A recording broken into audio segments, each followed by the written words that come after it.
존경하고 사랑하는 신하인 여러분, 다른 사람을 지휘하는 사람은 명령을 내리는데 지나치게 까다롭거나 신중해서는 안 된다.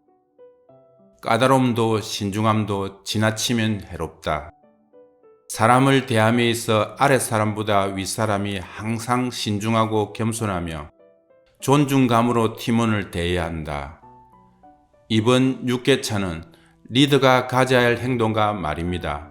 그럼 시작해 보겠습니다. 모든 우리 신하인들 힘내십시오. 최고의 리더는 어떻게 사람을 움직이는가? 저자 리슈에청, 출판 라예눈, 리딩 김정호.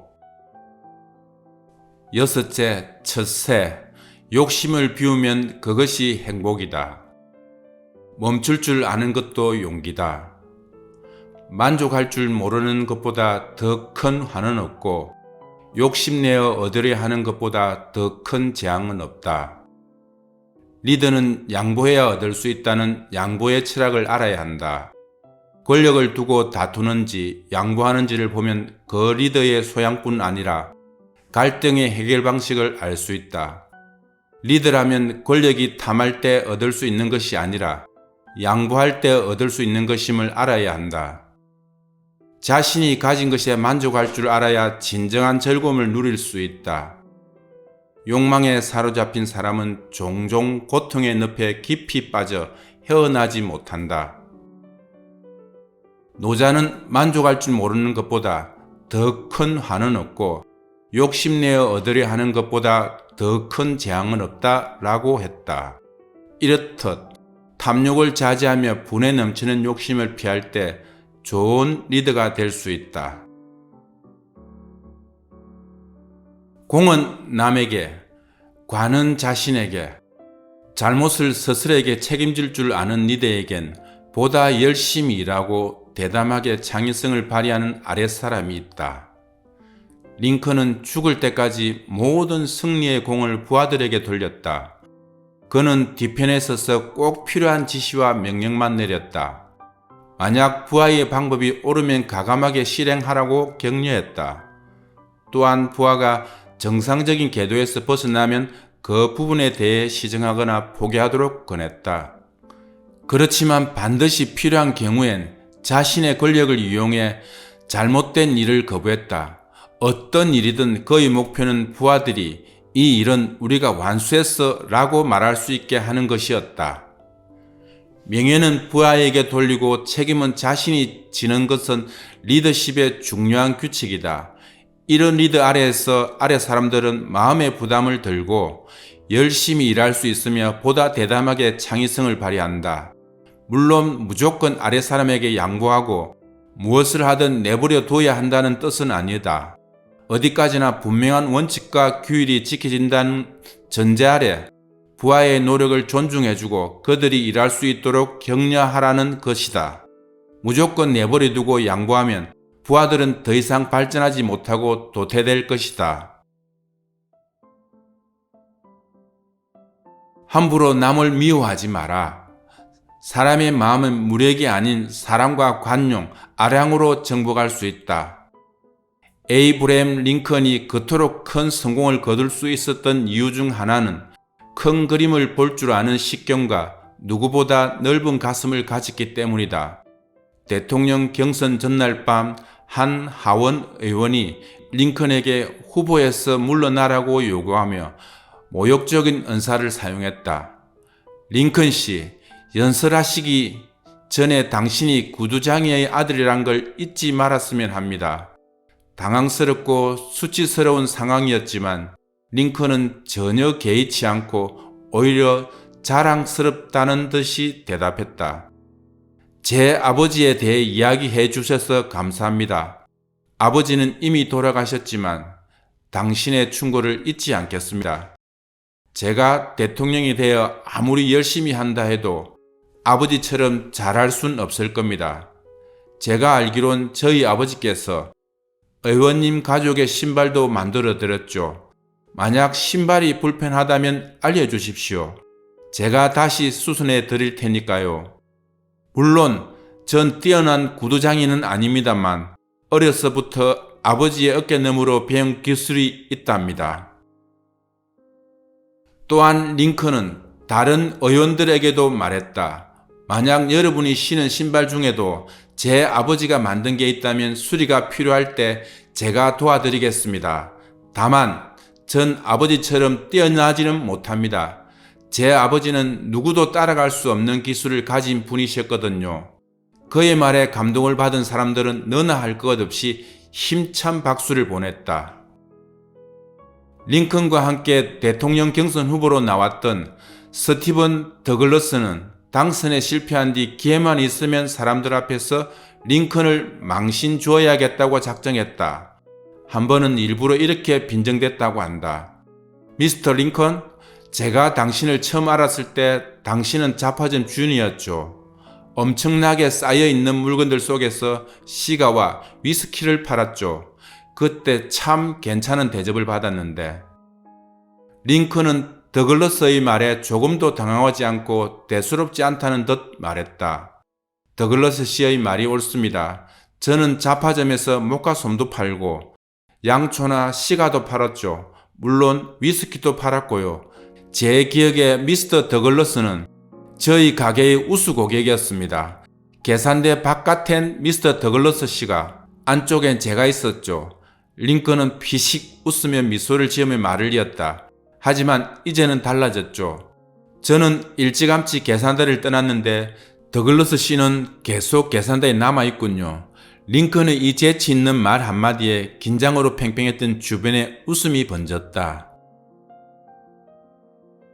링컨의 출신뿐 아니라 외모 역시 적수들의 좋은 먹잇감이었다. 링컨이 처음 백악관에 입성했을 때 집안이 좋은 강요들 몇몇은 대통령을 얕잡아 봤다. 심지어 에드윈 스탠턴이란 변호사는 난 결코 이 애송이에다 촌뜨기인 긴팔 원숭이와 일할 수 없어 라고 말하기도 했다. 그러나 링컨은 오히려 배짱 있게 말했다. 제 자존심의 일부분 희생하고 스탠턴을 육군 장관에 임명하려 합니다. 그는 누구보다 나라에 충성할 인물이니까요. 그는 타고난 재능과 힘, 뛰어난 식견으로 쉬지 않는 엔진처럼 나라를 위해 일할 겁니다. 철학자 스피노자는 사람의 마음은 무력이 아닌 사랑과 관용, 아량으로 정복할 수 있다고 말했다. 링컨이야말로 사랑과 관용, 아량으로 사람들의 마음을 정복한 리더였다.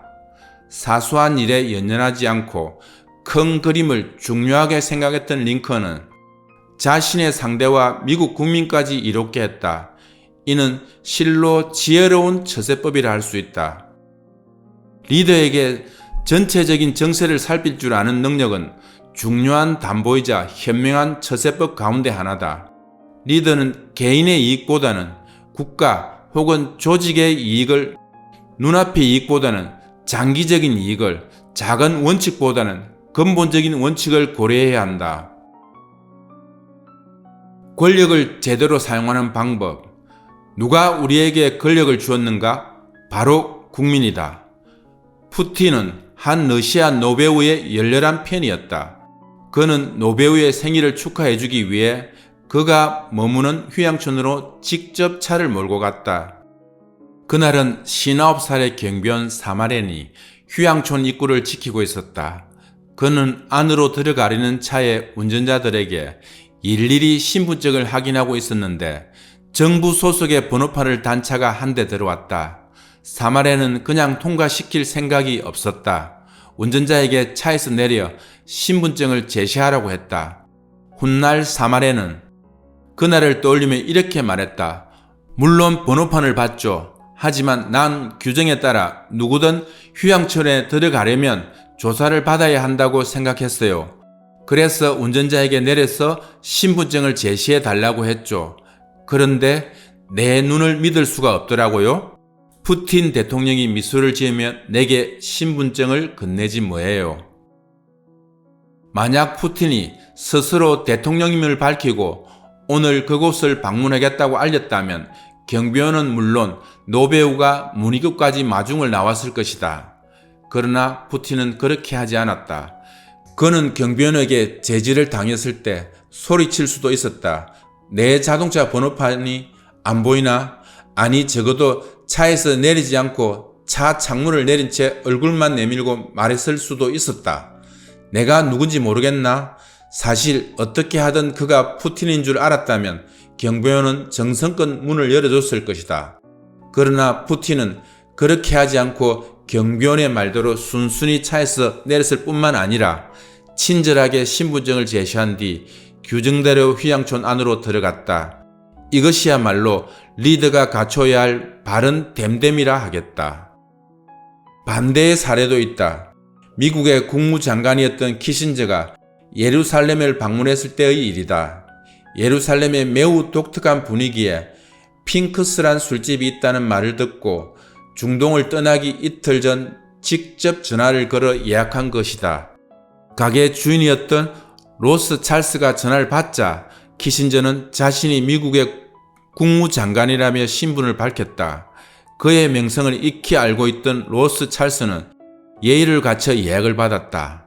그런데 전화를 끊을 무렵 키신저가 뜻밖의 요구를 했다. 내 수행은 10명과 함께 방문할 예정이니 다른 고객들은 받지 말아 주시오. 키신저는 자신처럼 유명한 사람이 가겠다고 했으니 이런 작은 요구쯤은 당연히 받아주리라 여겼다.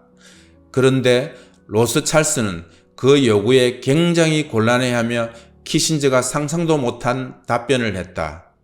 저희 가게에 들려주시는 건 영광입니다. 하지만 그렇다고 다른 고객들을 거절할 수는 없습니다. 이 말을 들은 키신저는 크게 화를 내며 전화를 끊었다. 다음날 냉정함을 되찾은 키신저는 다시 핑크스에 전화했다. 그는 먼저 어제 실수를 사과하며 이번에는 3명의 수행원과 가니 한 자리만 주면 된다고 말했다. 이는 키신저가 양보할 수 있는 최대치였다. 그런데 로스 찰스는 또다시 뜻밖의 답변을 내놓았다. 이렇게 성의를 보여주셔서 감사합니다. 하지만 내일은 토요일이라 저희 가게가 쉽니다. 키신저가 예언하듯이 말했다. 하지만 난 모레 이곳을 떠나야 하네. 혹시 한 번만 예외를 둘 수는 없겠나? 죄송하지만 그럴 수는 없습니다. 저는 유대인의 후예니까요. 장관님께서도 유대인이 잘 아실 겁니다. 토요일은 유대인에게 매우 신성한 날이 아닙니까? 토요일에 영업을 하는 것은 신에 대한 모독이니 문을 열 수 없습니다. 이 말을 들은 키신저는 조용히 전화를 끊었다. 행복한 사람이 성공한 사람. 일을 일로만 하지 않고 그 속에서 열정과 즐거움을 느낄 수 있다면 이미 절반의 성공을 이룬 것이다. 한 철학자는 만약 사람이 일을 일로만 하지 않고 그 속에서 열정과 즐거움을 느낄 수 있다면 이미 절반의 성공을 이룬 것이다 라고 했다. 만약 리더가 자신이 하는 일을 돈벌이를 위한 수단이나 어쩔 수 없이 해야 하는 의무로 생각한다면 그 일에 대해 열정과 욕구를 느끼기 어렵다. 이럴 경우 일 자체가 고통스럽다. 이런 상태가 오래 지속되면 쉽게 나태해지고 소심해지며 일도 순조롭게 풀리지 않아 다른 사람을 원망하게 된다. 훌륭한 리더는 단순하고 무미 건조한 업무와 생활 속에서도 즐거움을 찾을 줄 안다. 일과 생활 모두에서 행복과 기쁨을 느낄 줄 안다. 이런 리더는 작은 노력으로도 몇 배의 성과를 거두게 된다. 비판하고 싶을 땐 입을 다물어라. 세상에 남을 비판하는 것처럼 쉬운 일도 없고 쓸모없는 일도 없다. 정말 사람들에게 환영받고 발전하는 사람이 되려면 비판하고 싶을 때 입을 다물 줄 알아야 한다. 대안이 없는 비판은 타인의 자존심에 상처를 입히고 그의 인내력을 시험할 뿐이다. 사실 다른 사람을 비판한들 내가 얻을 수 있는 것이 무엇인가? 적을 얻는 것 외에는 무엇도 얻을 수 없다는 사실을 잊지 말아야 한다. 이렇게 최고의 리더는 어떻게 사람을 움직이는가? 파트 5를 함께 하였습니다. 다음 시간에 더 좋은 내용으로 돌아오겠습니다. 지금까지 신하부컬이었습니다. 감사합니다. 사랑합니다.